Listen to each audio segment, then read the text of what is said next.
धन्यवाद माननीय सभापति महोदय, धन्यवाद। 6 बजे माननीय मंत्री जी, आप सभी लोग अपनी स्पीच को ले कर सकते हैं। आप सभी लोगों से अनुरोध है जो नहीं बोल पाए हैं, क्योंकि 6 बजे गिलेटिन है और गिलेटिन है, इसलिए माननीय कृषि मंत्री जी, ये उचित नहीं है। माननीय सभापति महोदय, मैं आपको हृदय से धन्यवाद देता हूं। मैं उन सभी माननीय सदस्यों को भी, लगभग 22 माननीय सदस्य बोले हैं, उनको हृदय से धन्यवाद देता हूं। उन सब ने अपने विचार व्यक्त किए हैं। सभापति महोदय, मैं आपके माध्यम से माननीय सदस्यों को आश्वस्त करना चाहता हूं, जो सकारात्मक सुझाव माननीय सदस्यों ने दिए हैं, उन पर पूरी गंभीरता से विचार होगा। सदस्य आप लोग अपनी अपनी स्पीच को लेकर दीजिए। माननीय कृषि मंत्री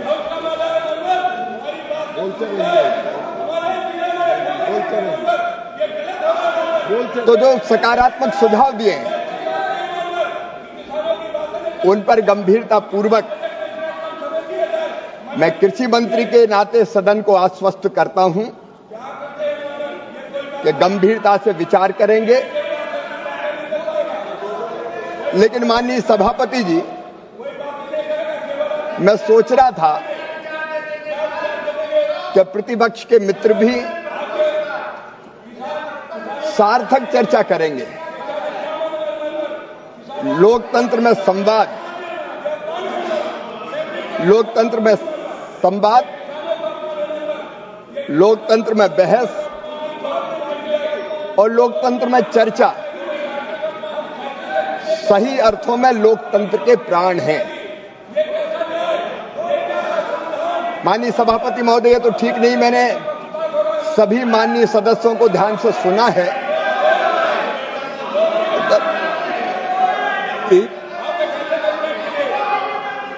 आप अपनी बात कहें, आप अपनी बात कहें कि मैं तो ठीक से बात ही नहीं कर पाएंगे सभापति। आप उधर देखते बोलते रहे, ऐसे में बोलने पड़े, बोलिए। सब ठीक है।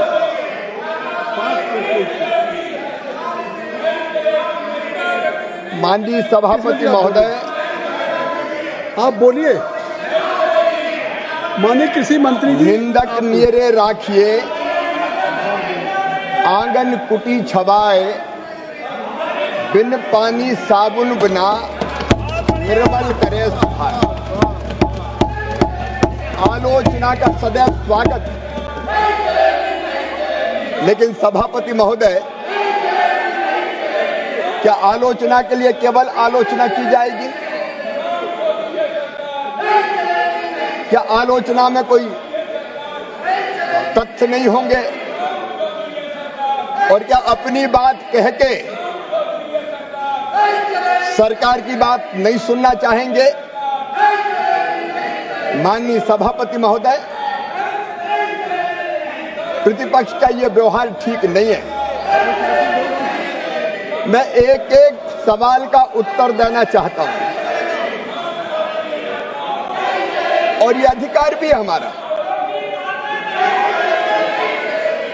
यहां कई तरह के आरोप लगाए गए हैं।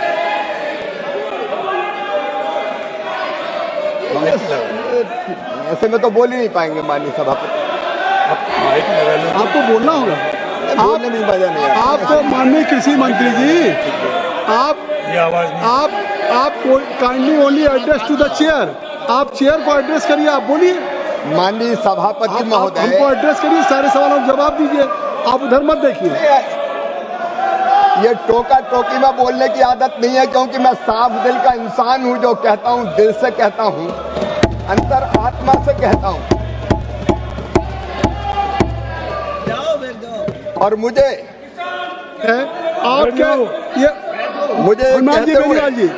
हनुमान बेनीवाल जी, आप जानते हैं, सभी माननीय सदस्य जानते हैं और आप वरिष्ठ हैं, आप पहली बार नहीं आए हैं कि गिलेटिन का टाइम 6 बजे है। सभी बजट के वो समय बदलता नहीं है, वो 6 बजे मुकर्रर है और सभी दलों के सदस्य बोल चुके हैं, समाजवादी पार्टी के भी सदस्य बोल चुके हैं। ये तरीका नहीं है, ऐसे थोड़ी सदन चलता, बिल्कुल नहीं होगा। ये तरीका है क्या? ये तरीका सदन का? आप बोलिए माननीय कृषि मंत्री जी। मुझे लगता है कि ये मेरे उत्तर से घबरा रहे हैं, इसलिए मुझे बोलने नहीं देना चाहते। मैं कांग्रेस सहित सभी प्रतिपक्षी मित्रों से कहना चाहता हूं, किसान कल्याण इनका लक्ष्य कभी नहीं रहा। माननीय सभापति महोदय, मैं एक उदाहरण देना चाहता हूं। माननीय अध्यक्ष महोदय, कृषि मंत्रालय संभालने के बाद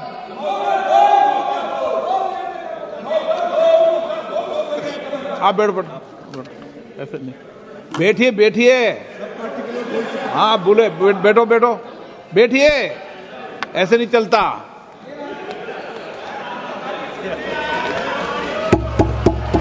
माननीय सभापति, माननीय अध्यक्ष महोदय, एक मिनट बैठिए, एक मिनट बैठो, व्यवस्था बैठो, बैठिए बैठिए, नो डिबेट नहीं करते, बैठिए, डिबेट नहीं करते। माननीय सभापति महोदय, माननीय सदस्यगण, एक मिनट माननीय मंत्री जी, एक मिनट। माननीय सदस्यगण, सभी को पर्याप्त मौका, पर्याप्त समय मिलता। हमारे पास समय पर्याप्त भी था, पर्याप्त मौका भी था। अब जब समय अपने पास 2 घंटे 3 घंटे बचे, एक मिनट आप सुन, डिबेट नहीं करते, बैठिए, व्यवस्था में समझें, समय बढ़ा सकते थे, आपका आग्रह भी स्वीकार करते, लेकिन 3 दिन पहले 6 बजे का बुलेटिन निकल गया था। जब बुलेटिन की व्यवस्था हो जाती है तो फिर समय नहीं बढ़ाया जाता। मानो राज्यसभा में भी या कोई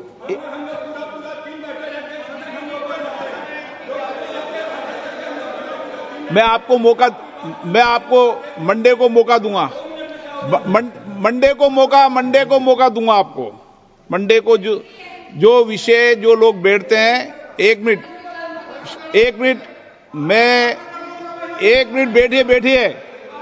बैठिए, मैं मंडे को सबको 0 ओवर में मौका दे दूंगा।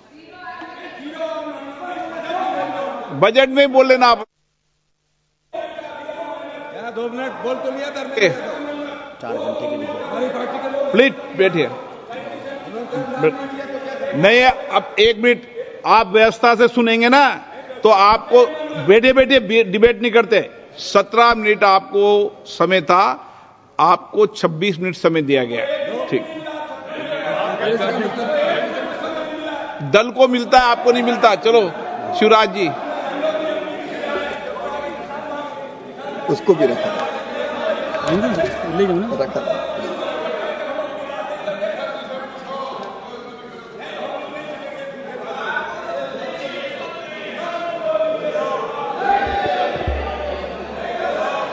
माननीय सभापति महोदय,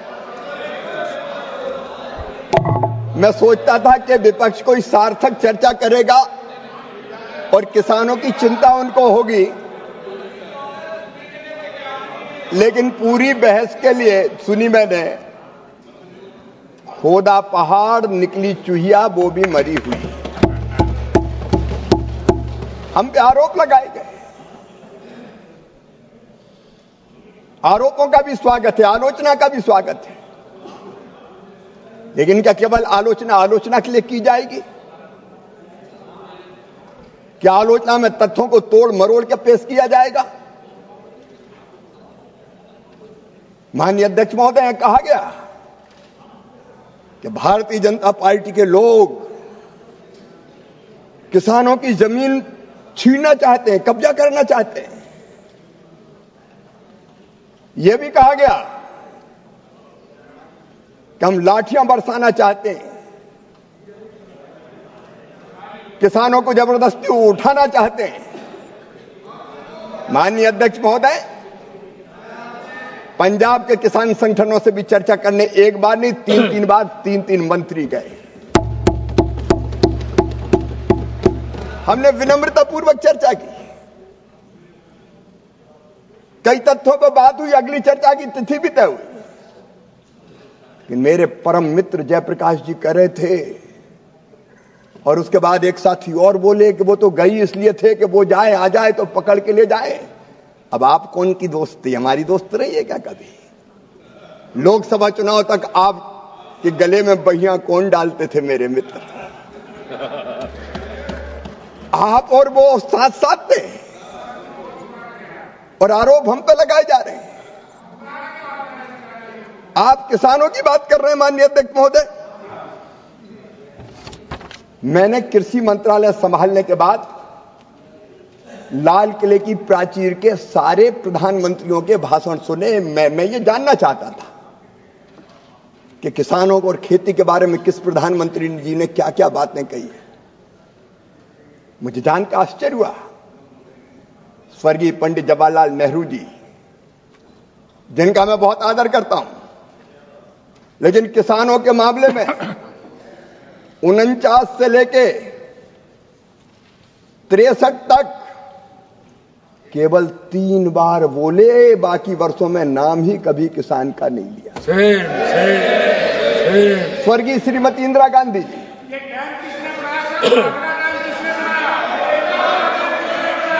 स्वर्गीय राजीव गांधी जी, किसान की चर्चा होती तो लाल किले की प्राचीर से नाम लेते, लेकिन भारत के यशस्वी प्रधानमंत्री नरेंद्र मोदी जी ने 2014 में 6 बार, 2015 में 23 बार, 2016 में 31 बार, 2017 में 20 बार, 2018 में 17 बार, 2019 में 17 बार, 2020 में 17 बार किसान किसान किसान किसान का नाम लिया। किसान का कल्याण भारतीय जनता पार्टी की जड़ों में है, भारतीय जनता पार्टी के खून में है।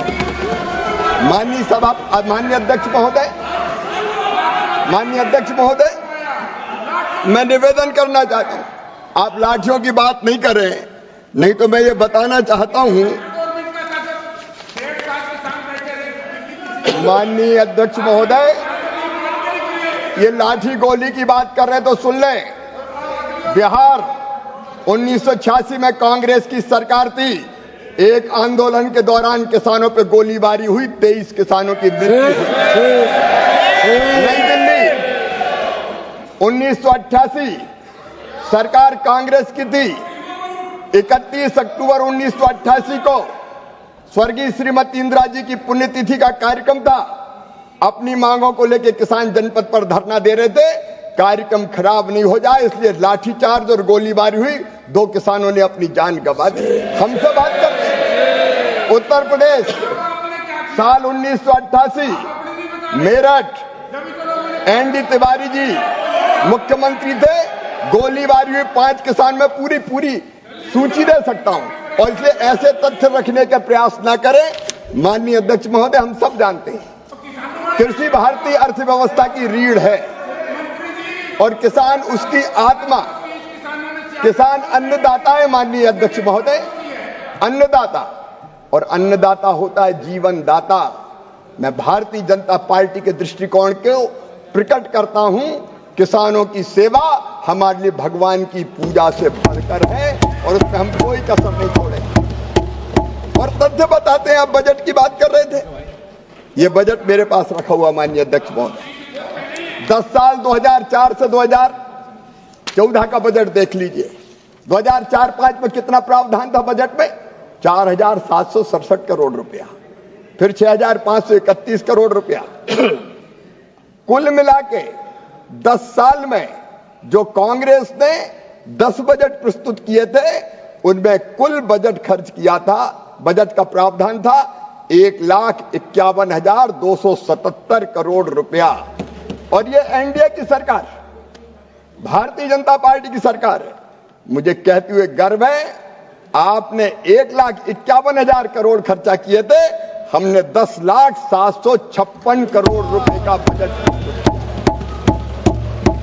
और ये तो केवल कृषि का बजट है। एलाइड सेक्टर और देख लें, इसमें ये मेरे पास प्रमाणित आंकड़े। माननीय अध्यक्ष महोदय, मैंने बहुत ध्यानपूर्वक सबको सुना है। अब जवाब देने का अधिकार तो मेरा है, और इसलिए कृपया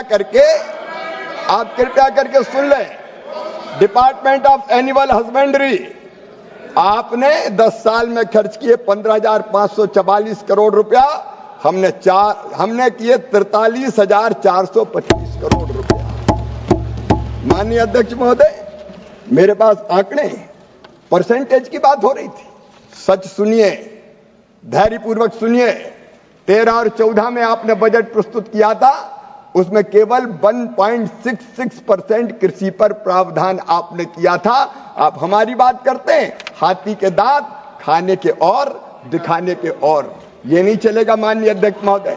मिनिस्ट्री ऑफ कोऑपरेशन और बाकी फिशरीज, ये सारे बजट अगर मिला ले तो कांग्रेस से कई गुना ज्यादा राशि यूपीए की सरकार से भारतीय जनता पार्टी और एनडीए की सरकार ने खर्च करने का काम किया है, और हमारी प्रतिबद्धता है। माननीय अध्यक्ष महोदय, हमारी प्रतिबद्धता है। माननीय अध्यक्ष महोदय, अब आप सुन तो लें। माननीय अध्यक्ष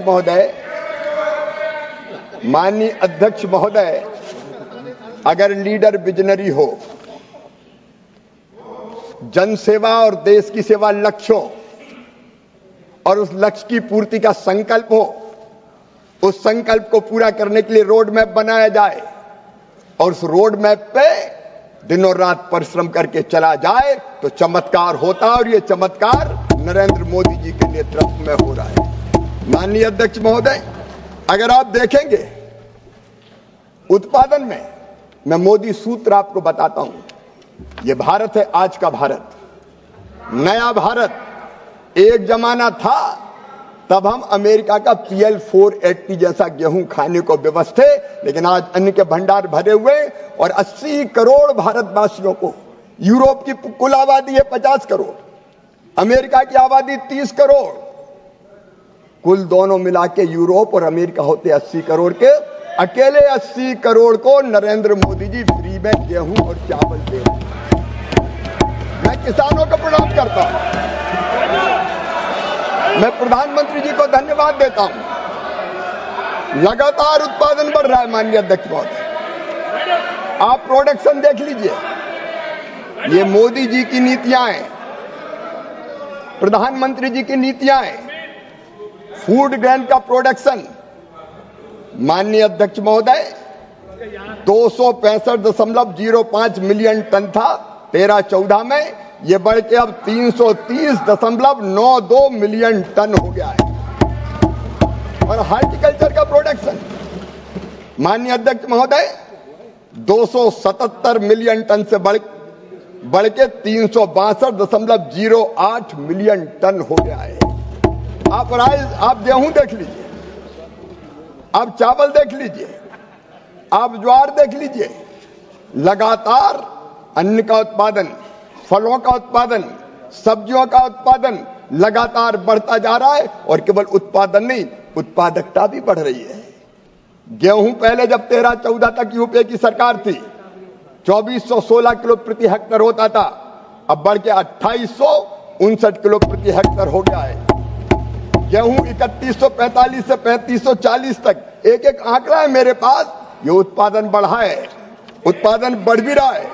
और माननीय अध्यक्ष महोदय, उसके लिए हमारे प्रधानमंत्री नरेंद्र मोदी जी की सोची समझी रणनीति है, मोदी सूत्र है।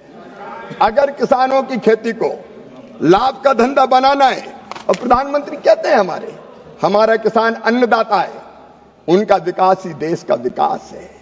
प्रधानमंत्री कहते हैं किसानों की समृद्धि से ही गांव की समृद्धि होगी, और गांव की समृद्धि से भारत आत्मनिर्भर बनेगा, और जब किसान मजबूत होगा तो भारत समृद्ध होगा।